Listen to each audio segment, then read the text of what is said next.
Turning to one of our top stories, Anthropic has filed for its long-awaited IPO. The AI startups like Anthropic focus on the idea that automation amounts to savings, whether it's time, money or jobs. A new survey suggests the returns on these tools are falling far short. 40% of firms surveyed by Bain and Co. said their automation measures yielded savings of less than 10%. Yet 90% are increasing their budgets, adopting even more complex AI agents. Michael Heric is the co-author of the survey. He's also senior partner at and global head of automation at Bain.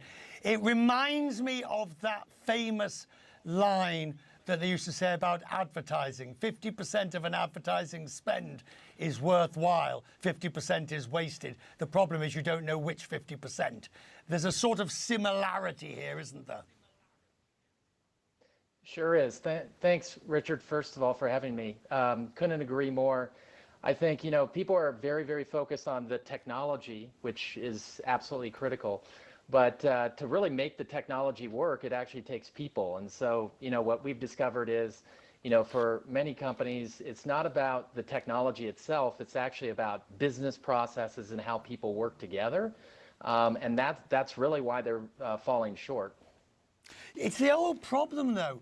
Everybody knows it's going to happen and it's going to be good, but nobody's sure how and when. For instance, today we were talking to Sebastian Bazin of Accor Hotels. He said they're spending more on AI, but they're still working out the parameters by which the benefits will come.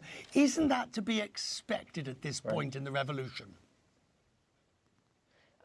It is, but I think we're further on than just say the first inning as an example. And when you're thinking about the sheer amount of money that's being spent on AI, for many companies, many executives, it's sort of where is that return on investment, right? It's a little bit different than say previous, technologies that have been adopted. So there's a lot of pressure not to just adopt these things, but also like where is the money? Where is that return on investment?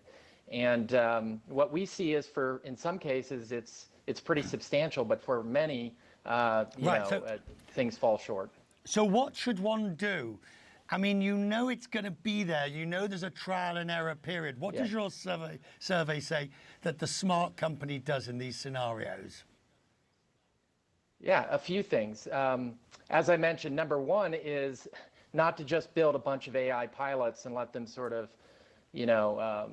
operate, so to speak here, but actually really redesign your processes using sort of what we call a clean sheet methodology to really look at those processes from scratch and understand really how AI and automation fit into it. I would say that's the first thing. A big piece is also around really the data, as you know. Huge amounts of money, probably hundreds of billions of dollars have been spent on data modernization, yet data and getting access to data to make AI work is still a major hurdle for many companies. And so those are a couple things that I would say.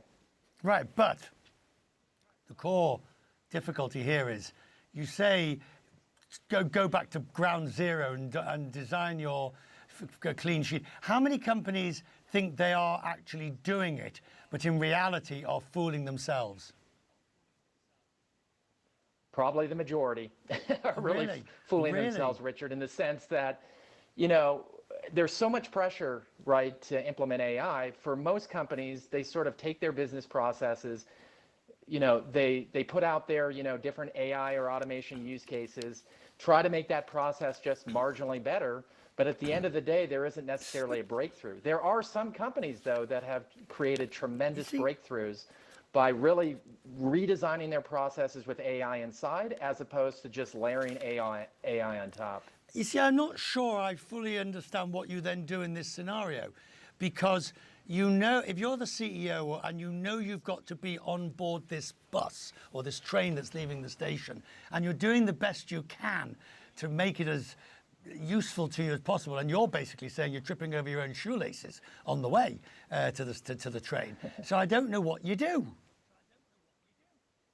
Well, I think what you do is, I think there's tremendous excitement, obviously, around AI, Richard, but in a sense, this is good old business process transformation that's been around for a very long time. We go through these technology cycles. AI is incredibly exciting, faster, and more transformative than we've ever seen. But at the same time, a lot of the lessons learned from those prior cycles apply here, which is you still can't short circuit, Right. looking at those business processes, redesigning it, and doing the right thing. When you do that, you basically just wind up spending a ton of money on AI and not getting much back. Good old-fashioned common sense is what you're talking about, Michael.